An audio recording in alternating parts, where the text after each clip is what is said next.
유인구 친구들 안녕하세요. 실버스톤 김은석 선생님입니다. 오늘은 쓰기 맥락과 고쳐쓰기 두 번째 강의 시간입니다. 혹시 지난 시간의 강의를 아직 듣지 않은 친구들이 있다면 1강부터 듣고 오시길 바라요. 우리는 지난 시간에 쓰기 맥락이란 무엇인가에 대해서 구체적으로 배웠습니다. 여러분들 공익광고 만들었던 거 기억나나요? 선생님이 여러분들의 공익광고를 한번 쭉 봤는데 아하, 쓰기 맥락을 잘 이해하고 있구나 싶었습니다. 자, 그러면 우리 지난 시간에 배웠던 내용 빠르게 한번 복습하고 오늘 배우는 내용들로 가보도록 하겠습니다. 그럼 복습하기 가볼게요. 첫 번째 질문입니다. 쓰기 맥락에 해당하는 대표적인 네 가지 요소는 무엇이 있었을까요? 우리 교과서에서 크게 네 가지 정리하고 있었는데요. 네, 맞습니다. 여러분들 잘 기억하고 있네요. 첫 번째는 주제, 두 번째는 목적, 세 번째는 예상 독자 혹은 독자, 네 번째는 매체, 이렇게 네 가지가 있었습니다. 다들 잘 기억하고 있습니다. 자, 그러면 두 번째는 OX 퀴즈예요. 한번 답을 맞춰보세요. 매체에 따라 글의 형식이나 표현 방법이 달라진다. 달라지면 O, 안 달라지면 X. 어떤 것이 정답일까요? 네, 맞습니다. O예요. 종이에 쓸 때랑 컴퓨터 워드 프로세서로 쓸 때 달라질 수 있다라는 얘기 선생님이 지난 시간에 워드 프로세서로 작성할 경우에 어떤 장점이 있는지 이런 얘기도 했었고요.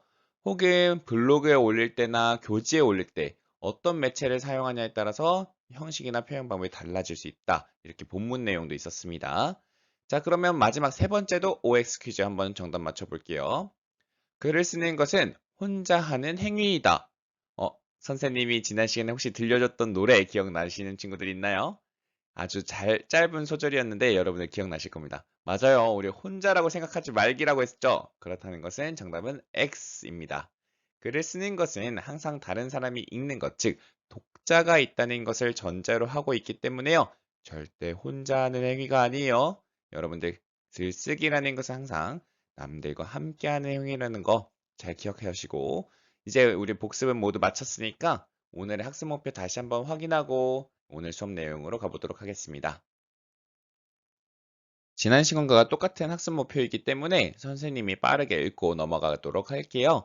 첫 번째 학습 목표는 쓰기 맥락을 고려하여 쓰기 과정을 점검 조정하며 글을 고쳐 쓸 수 있다. 우리가 지난 시간에 사실 쓰기 맥락만 집중적으로 봤기 때문에 쓰기 과정을 오늘 전반적으로 보고요. 그 중에서 고쳐 쓰기를 좀 더 집중해서 보도록 할게요. 그 다음에 두 번째 학습 목표는 글이 독자와 사회에 끼치는 영향을 고려하여 책임감 있게 글을 쓰는 태도를 지닌다. 지난 시간에 우리가 잠깐 알아두기로 배웠었죠? 쓰기 윤리라는 거. 오늘 여러분들이 한번 활동을 통해서 쓰기 윤리란 어떻게 어, 되는 것이고 우리가 어떤 책임감 있는 태도를 가져야 하는가 여러분들 스스로 알아가 보는 시간도 가져볼 거예요. 자, 그럼 오늘의 이 두 가지 학습 목표를 머릿속에 염두에 두시고 우리 지난 시간에 배웠죠? 염두에 두시고 오늘 수업 내용으로 가도록 하겠습니다. 여러분들 교과서는 197쪽을 펼쳐주시면 돼요. 우리 지난 시간에 했던 본문 학습 이어서 계속 보도록 하겠습니다. 이러한 맥락을 바탕으로 하여 여기서 이러한 맥락이라는 것은 쓰기 맥락, 주제 목적, 독자 매체 같은 것들이었죠. 글쓰기는 대체로 내용 생성하기, 내용 조직하기, 표현하기, 고쳐쓰기 등의 과정을 거친다. 이게 바로 우리가 아까 학습 목표에서 읽었던 글쓰기의 과정이에요. 여러분들 이미 중학교 때 한 번씩은 글쓰기의 과정에 대해서 배워봤을 겁니다.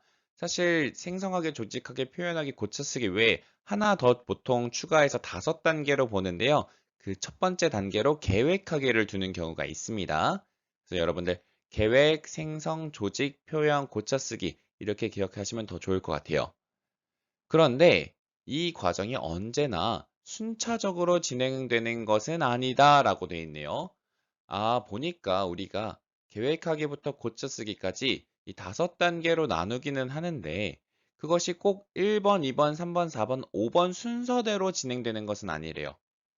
그렇다는 말은 중간에 2번을 갔다가 다시 1번으로 돌아갈 수도 있고 3번, 4번까지 갔다가 다시 1번으로 갈 수도 있다는 겁니다. 한번 읽어볼게요. 내용을 조직하다가 부족한 부분이 생기면 새로운 내용을 생성하기도 하고, 지금 원래대로라면 내용 생성하기 다음이 내용 조직하기였잖아요. 근데 역순으로 간다는 거죠. 조직을 하다가 내용 생성으로 다시 가고, 생성한 내용을 어떻게 조직하고 표현할지 고민되면 글을 쓰다가도 이전 단계로 돌아가 새롭게 내용을 조직하기도 한다. 마찬가지로 원래는 조직하기 다음이 표현하기인데 표현하다가 다시 조직하기로 돌아갈 수도 있다는 겁니다. 이처럼 우리 작문의 과정, 글쓰기의 과정은 순차적, 순서적으로 진행되는 것이 아니라 회귀적, 즉 다시 예전으로 돌아갈 수 있다는 거예요. 그래서 우리는 글쓰기 과정에서 이루어지는 점검과 조정을 통해서 얼마든지 이전 과정으로 돌아갈 수 있다라는 것을 다시 한번 살펴봤습니다.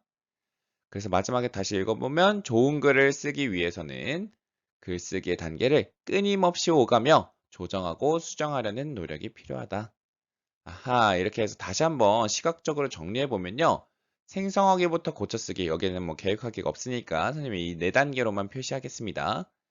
이 네 단계가 순서대로 진행되는 것이 아니라 우리는 각 단계별로 계속해서 점검과 조정을 하면서 사이사이에 언제든지 돌아갈 수 있도록 상호 보완적으로 진행될 수 있도록 어, 여러분들이 계속해서 점검하고 조정하는 그런 노력을 기울여야 한다고 합니다. 그래서 표현하기 하다가 내용이 좀 부족한 것 같네 하면 다시 생성하기로 갈 수도 있고요.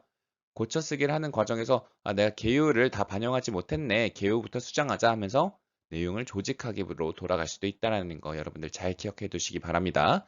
절대로 순서적으로 진행되는 것이 아니에요. 자, 그러면 지금부터는 선생님이 교재에 없는 내용을 한번 좀 설명을 하고자 하는데요. 여러분들 노트 한번 꺼내서 작성해 주시거나 노트가 없는 친구들은 교과서 빈칸에 잘 작성해 두시기 바랍니다. 글쓰기 과정이 우리 교과서에 굉장히 간략하게 나와 있었는데 조금 알아두면 여러분들에게 굉장히 도움이 될 것 같아서 선생님이 세부적인 내용을 좀 보완해 보도록 할게요. 첫 번째, 계획하기는 우리 교과서에 없었으니까 내용 생성을 위한 방법이라고 해서 내용 생성하기에 대한 방법에 대해서 선생님이 조금 네 가지를 알려드리도록 하려고 해요. 여러분들 이미 선생님과 글쓰기 수업을 들은 친구들은 잘 알 겁니다. 선생님이 뭐 중간중간에 여러 가지 글쓰기를 하면서 이러한 방법들을 사용했었는데요. 여러분들 다시 한번 글로써 이렇게 정리해두면 머릿속에 잘 들어갈 것 같아서 꼭 선생님이 시키지 않아도 여러분들 스스로가 내용 생성하기를 잘 할 수 있을 것 같아요. 첫 번째는 매체 활용하기입니다. 매체라는 것은 인쇄 매체, 음성 매체, 영상 매체, 인터넷 매체 등 다양하잖아요. 그런 것처럼 우리가 책, 신문, 잡지, 라디오, 텔레비전, 인터넷 등이 다양한 매체들을 활용하여서 그 안에 있는 내용들을 수집하는 거예요. 그게 첫 번째 방법이었고요. 두 번째 브레인스토밍, 말 그대로 머릿속에 폭풍 치듯이 여러분들의 다양한 아이디어를 마구잡이로 막 쏟아내는 방식입니다. 한 가지 주제를 주고 그것에 대해서 생각나는 것들이라면 뭐든지 막 다 생각해 보는 거예요. 여기서 중요한 거는 어떤 정제된 딱 내가 생각해야 될 것들을 정해서만 생각하는 것이 아니라 관련된 생각이라면 막 다양하게 최대한 그냥 자유롭게 마구잡이로 쏟아내면서 혹시 내가 생각하지 못했던 새로운 아이디어는 없는지 그런 것들도 끄집어내보는 시간이라서 여러분들 자유롭게 생각해내는 것이 굉장히 중요합니다. 세 번째는 브레인스토밍과 비슷한데요. 마인드맵이에요. 마인드 매핑이라고도 하죠. 이거는 대신 다양하게 생각하는 것은 맞는데 하나의 주제를 가지고 연결을 지어가면서 생각을 하는 겁니다. 그래서 중심 대상을 하나의 가운데에다 두고 관련된 생각들을 범주화한다는 거죠. 여러분들이 연결 지어서 그물 만들듯이 가져왔던 거 기억나실 겁니다. 그래서 브레인스토밍은 그냥 다양한 아이디어가 막 적힌다면 마인드맵을 하고 나면 시각적으로 연결되어 있는 아이디어들을 보게 돼요. 그래서 여러분들이 하나의 주제에 대해서 다양하고 창의적인 생각을 낼 때는 브레인스토밍을 보다 조금 더 체계적이고 조금 더 연결되어 있는 생각들, 유기적인 생각들을 좀 더 내고 싶다. 마인드맵을 사용하시면 되겠습니다. 그 다음에 스스로 생각하는 데는 한계가 있을 수 있어요. 그래서 아까처럼 매체를 활용해서 정보를 얻는 방법도 있지만 다른 사람과의 대화에서 우리가 정보를 얻을 때가 있습니다. 그래서 토의하기가 네 번째 방법이죠. 다른 사람들과 주제에 대해 토의하면서 대화를 통해서 내용을 마련하는 방법도 있을 수 있습니다. 내가 아는 것을 다른 사람들에게 공유해 줄 수도 있고요. 다른 사람들의 아이디어를 얻을 수도 있는 방법 중 하나이죠. 자, 여기까지 이렇게 4개의 내용 생성을 위한 방법들을 알아봤고요. 생성 다음인 조직에 대해서도 알아보도록 할게요. 내용 조직을 위한 방법에는 크게 두 가지로 나눌 수 있을 것 같습니다. 사실 첫 번째 거가 가장 많이 쓰이는 거예요. 바로 개요를 작성하는 것입니다. 여러분들은 아마 개요 작성을 한 번쯤은 무조건 해봤을 거예요. 중학교 때든 고등학교 올라와서든 개요 작성은 반드시 해봤을 겁니다. 개요는 굉장히 중요해요. 우리가 보통 글을 쓰라고 한다면 바로 처음부터 글을 쓰는 친구들이 많은데, 그러다 보면 글 쓰다가 방향을 잃거나 다 쓰고 나서 읽어보면 주제가 모호해진다거나 하는 친구들이 있을 겁니다.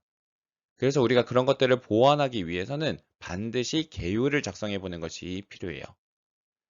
그래서 다시 한번 개요가 무엇인지 알아보면, 정리한 생각을 도식화해서 나타내는 건데, 여기서 도식화라는 것은 하나의 그림처럼 표현해낸다는 겁니다. 우리가 한눈에 딱 볼 수 있도록 처음, 중간, 끝 글의 흐름과 전개 방식을 하나의 그림처럼 표현해내는 것이에요.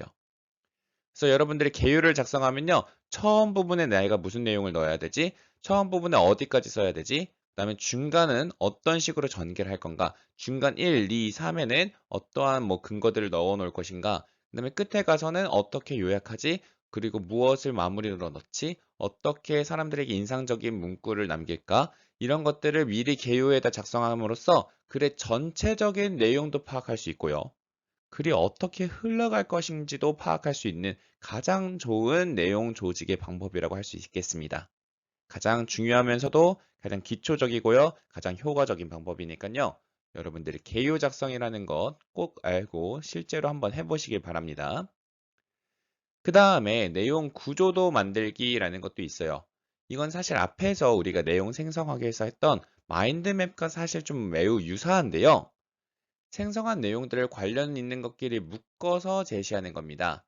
즉, 우리가 앞에서 만약 마인드 매핑을 했다면 내용 구조도 만들기는 조금 안 어울릴 수도 있어요. 그런 친구들은 바로 개요를 작성하면 될 것 같은데, 혹시 내가 토의학이나 아니면 브레인스토밍 등의 아니면 매체를 활용해서 정보를 수집했다면 그 수집한 내용들을 이제 구조도로 만들어서 체계적으로 연결을 짓고 표로 정리해 보거나 하는 식으로 정리해서 내가 생성 수집한 것을 조직해낼 수 있습니다.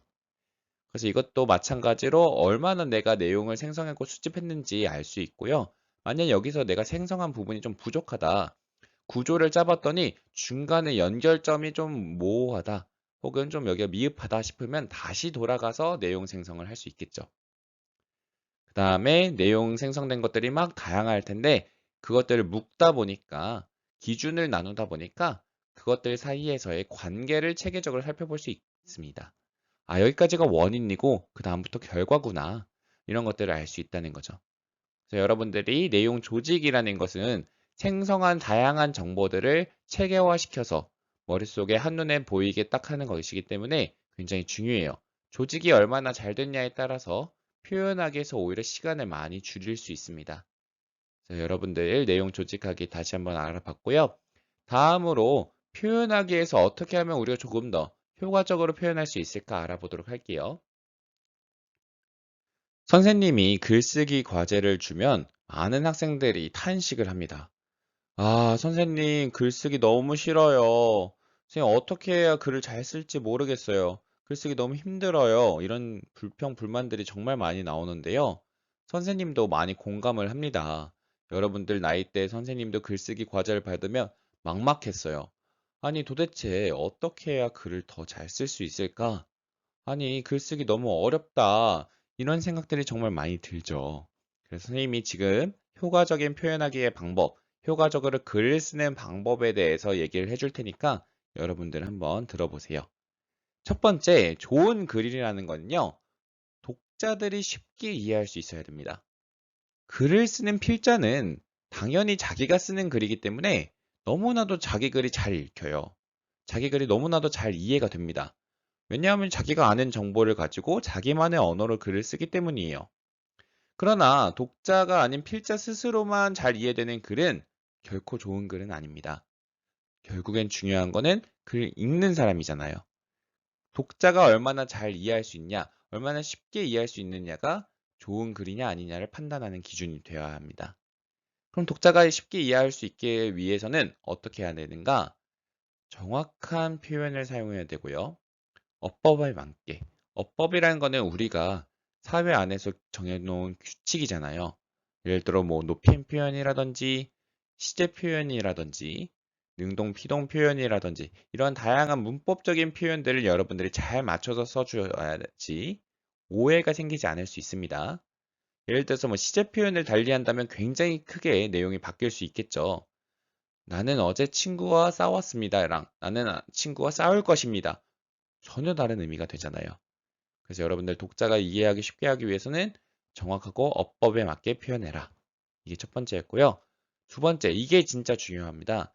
여러분 가끔씩 선생님이 글들을 읽다 보면 많이들 실수하는 게 문장이 굉장히 길어져요. 뭐 자세한 수식을 하려다 보니까, 서술을 하려다 보니까 막 문장을 여러 개 연결해서 쓰기도 하고 수식하는 표현들이 막 붙기도 하고 하는데요. 그러다 보면은 문장이 꼬이고 이게 도대체 주술 관계가 어떻게 되는 건가 복잡하게 꼬이면서 사람들이 이해하기 어렵게 되는 문장이 만들어집니다. 그래서 여러분들 최대한 짧게 간결하게 문장을 쓰는 연습을 하세요. 옛날에 뭐 우리는 잘 배우지 않지만 영문학에서 굉장히 유명한 작가가 있는데요. 어니스트 해밍웨이라고 혹시 노인과 바다 같은 책들 읽어보신 분들은 알 거예요.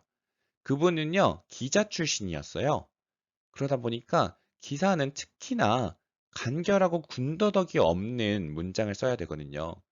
기사에서는 객관적인 사실들을 최대한 전달하려다 보니까 미사여구 같은 것들이 많이 빠집니다. 그래서 그분이 나중에 소설을 쓰실 때도요, 굉장히 간결하고 짧게 문장을 쓰는 연습을 하셨대요. 그러다 보니까 사람들이 이해하기 쉬운 소설이 되었고, 뭔가 그 안에서 강한 에너지를 느낄 수 있게 되었다고 하더라고요. 그래서 여러분들도 좋은 문장이란, 좋은 글이란 짧고 간결한 표현으로 이루어진 글이다. 라는 거 다시 한번 생각하시면서 문장이 좀 길어지면 끊어서 나눠서 쓰는 연습 한번 해보도록 선생님 추천드립니다. 두 번째, 우리가 독자의 흥미를 끌어낼 수 있어야 좋은 글을 쓸 수 있겠죠. 아무리 글의 내용이 유익해도, 아무리 내용이 방대해도 독자가 흥미를 느끼지 못한다면 결코 좋은 글이 될 수 없습니다. 그래서 여러분들이 글쓰기 과제를 하든 아니면 여러분들 스스로의 의지에 의해서 글을 쓰든 재밌는 글, 독자들이 흥미 있어 할 만한 글을 쓰셔야 돼요. 그러려면 어떻게 해야 되느냐? 첫 번째, 다양한 표현 방법을 사용할 수 있습니다. 예를 들어서 비유적인 표현을 중간중간에 넣는다거나 뭐 의인화를 쓰거나 뭐 이런 것들이 될 수도 있고요. 중간중간에 같은 핵심 워드를 반복하거나 문장 구조를 반복함으로써 사람들에게 강조를 해주거나 혹은 역설법이나 반어법 등의 비트는 표현 등을 통해서 독자들이 강인한 인상을 남길 수 있게끔 하는 그런 표현 방법들을 사용해 주는 것이 좋습니다. 너무 단조롭고 너무 딱딱한 문장들은 사람들이 읽기 싫어져요. 중간중간에 비트는 문장이나 과장해주는 문장 이런 것도 적절히 사용한다면 여러분들에게 굉장히 도움이 될 것입니다. 그 다음에 개성적인 문체라는 것은 사실 하루아침에 만들어지는 것은 아니에요. 이것은 여러 편의 글을 쓰다 보면서 자기만의 문체가 만들어지게 되는 겁니다. 그래서 사실 가장 좋은 것은 글쓰기 연습할 때 가장 좋은 것은 여러 번 글을 써보는 거예요. 그러다 보면 분명히 나만의 문체가 생길 것입니다.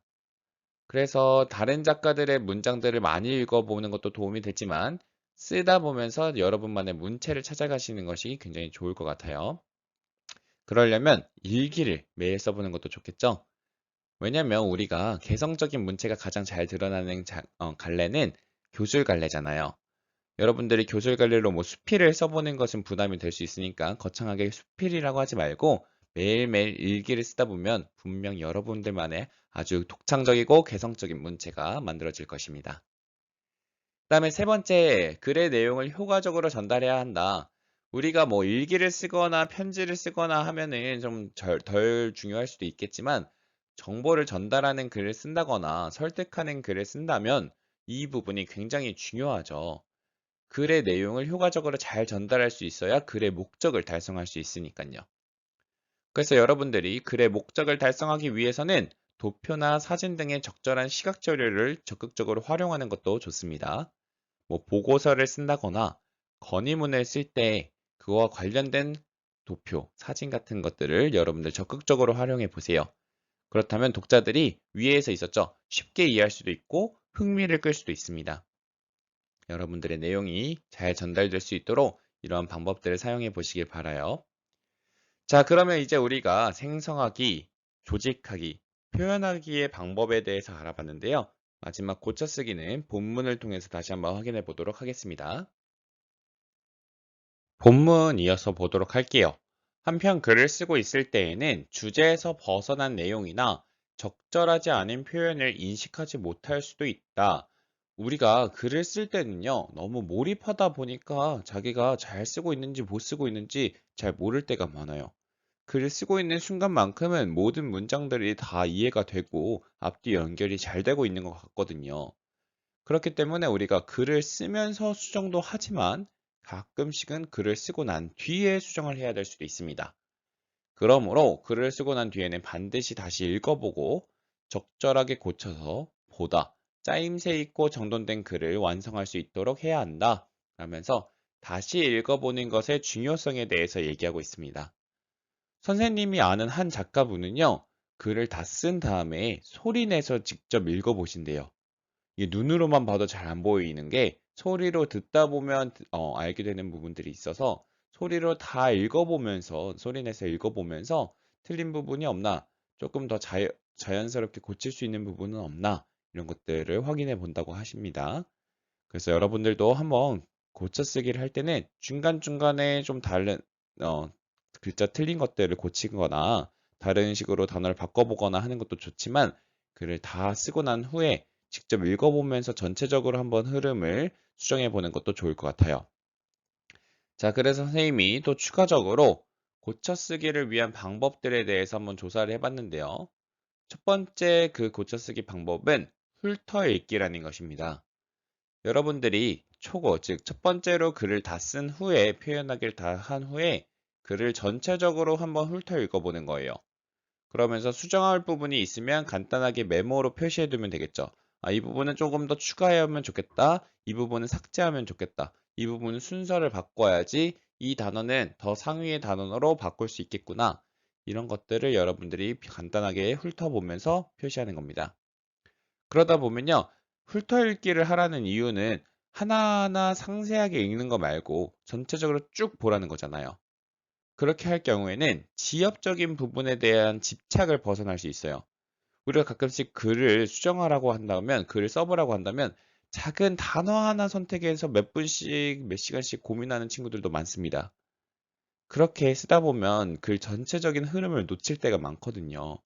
그래서 여러분들이 하나하나 단어를 신중하게 선택하는 것도 중요하지만 전체적인 흐름을 중요시 여겨야 하는 것도 좋기 때문에 너무 나무에 집중하기보단 전체 숲을 볼 수 있는 그런 훑어읽기를 해보신 것이 고쳐쓰기에서 도움이 될 겁니다. 두 번째는요, 아까 우리가 내용 생성하기 위해서도 혼자 생각하지 말고 같이 하면서 다양한 이야기들 토의해 보자고 했잖아요. 그거랑 마찬가지예요. 고쳐쓰기라는 방법 중 하나가 돌려읽기입니다. 자신의 눈에는 안 보이는 것이 타인의 눈에서는 보일 수가 있어요. 친구들끼리 글을 쓴 것들에 대해서 돌려 읽은 후에 글에 대해서 논평을 해줌으로써 서로 수정할 부분들을 찾아내는 것입니다. 이때 중요한 것은 친구의 글을 평가한다고 생각하기보다는 아이디어를 제공해 준다라는 입장으로 서로 읽으면서 상호적으로 도움을 주고받을 수 있어야 돼요. 그래서 내가 막 글을 더 잘 쓰니까 내가 너보다 뛰어나니까 네 거를 한번 읽어보고 내가 너한테 조언을 해줄게 이런 입장이라기보다는 평가해줄게 이런 입장이라기보다는 아, 내 생각은 이래. 너 글도 좋은데 내 생각은 이래. 너랑 나랑 이런 부분에선 좀 다르게 생각하는데 한번 이번에는 이렇게 표현해보는 게 어떨까? 이런 식으로 상호 도움을 줄 수 있는 협력적인 태도를 지니는 것이 중요합니다. 자, 여기까지가 고쳐쓰기 위한 방법이었고요. 조금만 더 자세히 본문을 통해서 학습해 보도록 할게요. 우리가 오늘 학습 목표 첫 번째 때 고쳐쓰기에 대해서 좀 더 집중적으로 배운다고 했잖아요. 우리 본문을 통해서 다시 한번 볼게요. 그렇다면 고쳐쓰기는 어떻게 해야 할까? 고쳐쓰기라고 하면 맞춤법을 살펴보고 잘못된 문장 등을 수정하는 것으로 생각하기 쉽다. 이게 고쳐쓰기라고 하면 일반적으로 여러분들이 하는 거죠. 그러나 고쳐쓰기에서는 맞춤법 점검뿐만 아니라 글의 내용과 흐름을 점검하는 데에도 많은 관심을 기울여야 한다. 방금 선생님이 얘기했습니다. 나무를 보는 것도 중요하지만 전체 숲을 볼 수 있어야 된다라는 얘기를 했었죠. 전체 큰 흐름을 봐야 된다. 쓰기의 맥락과 관련하여 글의 목적은 분명하게 드러났는지, 글의 내용이 예상 독자의 요구와 수준에 적합한지, 주제는 또렷하게 표현되어 있는지, 불필요한 부분이나 부적합한 어휘는 없었는지, 문장과 문장 혹은 문단과 문단은 유기적으로 잘 연결되어 있는지 등을 살펴봐야 한다라고 하면서 쓰기 맥락과 관련지어서 고쳐쓰기를 할 수 있구나. 글을 점검하고 조정할 수 있구나. 이것들을 다시 한번 확인해 보았습니다. 우리 쓰기 맥락에는 주제, 목적, 예상 독자, 매체 이렇게 네 가지가 있었죠. 여러분들 계속해서 반복하는 이유는 그만큼 중요하다는 것입니다. 자, 다시 한번 우리가 정리해 보면요. 고쳐쓰기를 할 때는 단순히 맞춤법 점검, 문장을 문법적으로 맞냐 아니냐만 틀린 것을 수정하는 것이 아니라 글 전체를 보면서 쓰기 맥락을 고려하면서 글을 고쳐 쓰는 것이 필요하다라는 거예요. 그리고 필요한 경우 글쓰기 과정 중 어느 단계라도 돌아가 이를 점검 조정하면서 글을 고쳐 써야 한다라고 내용이 나와 있습니다. 우리 앞에서 이미 설명했죠? 생성하기, 조직하기, 표현하기, 고쳐쓰기는 꼭 일련의 순차적으로 이루어지는 과정이 아니라 언제든지 상호 보완적으로 돌아가서 다시 이전 단계부터 진행할 수 있는 회귀적인 단계이다 라는 얘기 했었습니다. 자, 그러면 우리가 지금 나온 내용들을 선생님이 조금만 더 체계적으로 정리해 볼게요. 마찬가지로 교과서에 없는 내용이니까 따로 잘 정리해 둡시다. 수준별 고쳐쓰기라고 해서요. 단어 문장 수준, 그 다음에 문단 수준, 글 수준 이렇게 점점 큰 단위로 여러분들 고쳐쓰기를 나눠볼 수 있어요. 첫 번째 단어 문장 수준입니다. 단어 선택이 적절했는가, 그 단어의 표기는 정확했는가, 이런 것들이 단어 수준인 거죠. 그리고 그것보다 조금 더 넓은 문장 수준을 본다면 높임 표현, 시제 표현 등의 문장의 문법적인 적절성이 있는가 없는가, 접속 표현은 적절했는가, 상투적인 문장들은 있지 않았는가, 있으면 삭제해야겠죠. 이런 것들이 문장 수준에서의 고쳐쓰기입니다. 이게 어떻게 보면 앞에서 얘기했던 조금은 지엽적인 부분들, 조금은 여러분들이 고쳐쓰기라고 한다면 이것들만 하고 있는 겁니다. 사실 우리는 그것보다는 더 큰 흐름을 볼 수 있어야 되겠죠. 그게 바로 문단 수준과 글 수준이에요. 먼저 문단 수준을 보면요. 문단 내에 주제문이 있는지 없는지 주제문을 점검해보고 또 문단의 통일성, 앞에 문단, 뒤에 문단이 같은 주제로 잘 이어지고 있는가. 그리고 한 단락만 너무 길어진다면 그 부분이 조금 과대해 보일 수 있기 때문에 글 전체의 흐름을 살리기 위해서 지나치게 긴 단락은 또 나눠주는 것이 중요해요. 그래서 여러분들이 하나의 지엽적인 단어, 한 문장만 계속해서 집중적으로 보는 게 아니라 그보다 큰 수준인 문단 전체에서도 볼 수 있어야 됩니다. 문단은 각각의 하나의 소주제를 갖고 있어야 되잖아요. 그래서 주제문이 잘 들어있는지, 주제문이 없이 그냥 이런저런 문장들만 뭉텅이로 뭉쳐져 있진 않은지 그런 것들을 한번 점검해 볼 수 있어야 돼요. 그 다음에 훨씬 더 큰 단위로 글 전체 수준에서도 바라봐야 됩니다. 이게 바로 숲이죠. 문단과 문단 간의 연결이 잘 되고 있는지 점검해 볼 필요가 있고요. 글 전체의 제목과 소제목도 한번 점검해 보면서 글의 목적과 주제를 잘 달성하고 있는가 이런 것도 여러분들이 확인하실 수 있어야 합니다. 자, 지금까지 글쓰기의 과정, 그중에서 고쳐쓰기에 대한 부분들을 우리가 좀 더 집중적으로 살펴봤는데요. 마지막으로 여러분들이 글쓰기를 할 때 지녀야 할 태도, 즉 쓰기 윤리에 대해서 한번 알아보도록 하겠습니다. 글쓰기는 다른 누군가를 지향하는 행위이다. 우리 앞서서 읽었죠? 글쓰기라는 것은 절대 혼자 하는 것이 아니다. 독자를 전제로 두고 하는 것이다. 라고 했었습니다. 글의 윤리적 책임이 있는 것은 바로 이러한 글쓰기의 지향성 때문이다. 여기서 말하는 이러한 글쓰기의 지향성이라는 것은 다른 누군가를 지향한다는 것, 즉 독자를 위한 것이다. 라는 것. 그것을 여러분들이 잘 이해하셔야 돼요. 인터넷과 스마트폰 덕분에 과거보다 쉽게 다른 사람의 생각을 찾아볼 수 있는 오늘날에는 이러한 글쓰기 윤리가 더욱 중요하다. 다른 사람들이 이제 실시간으로 글에 대해서 댓글을 남기거나 리뷰를 올리거나 할 수 있잖아요. 그래서 여러분들이 다른 사람들과의 소통이 훨씬 더 활발해진 오늘날에는 독자들에 대한 염두를 더욱더 많이 하셔야 됩니다. 사실이 아닌 내용을 쓰거나 과장하여 다른 사람에게 피해를 주어서는 안 되며, 여기까지가 우리가 지난 시간에 배웠던 개인적 차원의 쓰기 윤리죠. 내용에 대해서 허위 기재하면 안 되고 왜곡하거나 변형하거나 축소 과장을 하지 않아야 된다. 독자는 필자의 글이 사실이라 믿음으로 진실성 있게 글 쓰는 것이 중요하다. 이건 지난 시간에 배웠었습니다. 그 다음 이어서 읽으면 다른 사람의 생각이나 표현을 자신의 것처럼 써서도 안 된다. 즉, 다른 사람들의 글, 다른 사람들의 아이디어도 하나의 지적 재산권이기 때문에 그것들을 지켜줘야 한다. 우리는 그것을 사회적 차원의 쓰기 윤리라고 했습니다. 타인의 글이나 자료를 허락 없이 무단으로 사용하지 않는 것이고요. 만약 내가 사용하고 싶다면 허락을 받아야 하고, 허락을 받았다면 쓰되 출처를 명확하게 밝힐 수 있어야 합니다. 이것이 바로 우리가 글쓰기를 할 때 지녀야 될 태도이자 쓸 때 반드시 지켜야 할 윤리인 거예요. 그래서 여러분들 본문 옆에 날개 부분을 보면 저작물 사용 허가 표시라는 것이 있습니다. 여러분들이 글을 쓸 때 이런 것들을 표시해서 다른 사람들이 여러분들의 글을 만약 빌려가고 싶거나 사용하고 싶으면 어떻게 할 수 있는지 그 방법들을 안내해 주는 차원에서 쓸 수도 있고요. 여러분들이 자료 조사를 하면서 남들의 글을 가져올 때 혹시 이런 것들이 표시되어 있으면 내가 이걸 가져갈 수 있는 게 맞나? 가져갈 때 이걸 어떻게 해야 되지? 이걸 가져가서 수정을 할 수 있나 없나? 이런 것들도 확인해 볼 수 있는 거니까 한 번씩 그 표기와 그것에 대한 의미를 이해해 주시면 좋을 것 같습니다.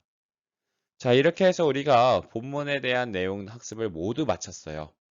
여러분들은 지금까지 쓰기 맥락에는 무엇이 있었는지, 그리고 글쓰기 과정은 어땠는지, 거기서 점검하고 조정하면서 어떻게 고쳐쓰기를 했는지, 그다음 마지막으로 글을 쓸 때 지녀야 될 태도이자 글쓰기의 윤리는 어떤 것인지에 대해서 4가지 크게 알아봤습니다.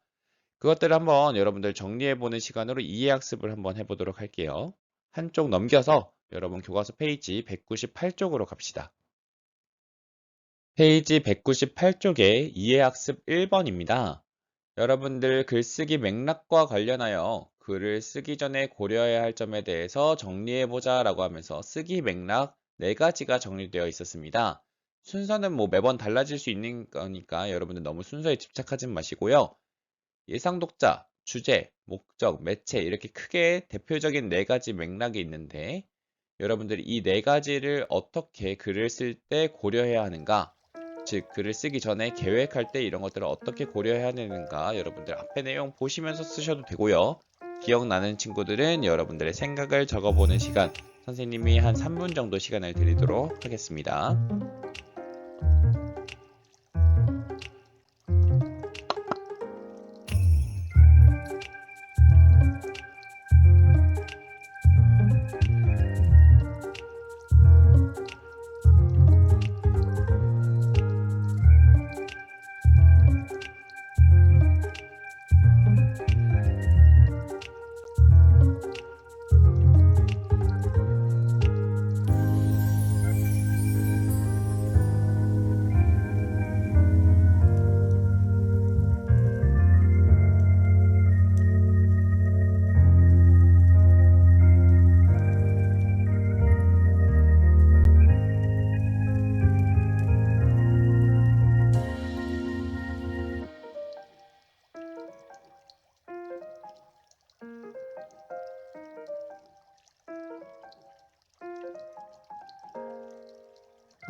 자, 여러분 어떻게 다 작성해 보았나요? 그럼 이제 정답을 한번 확인해 보도록 하겠습니다.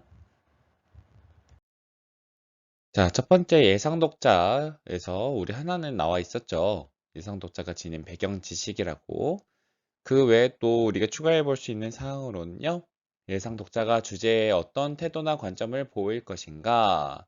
그리고 여러분들이 뭐 주제에 대한 태도, 관점 이런 것들 외에도 다양한 것들이 있었습니다.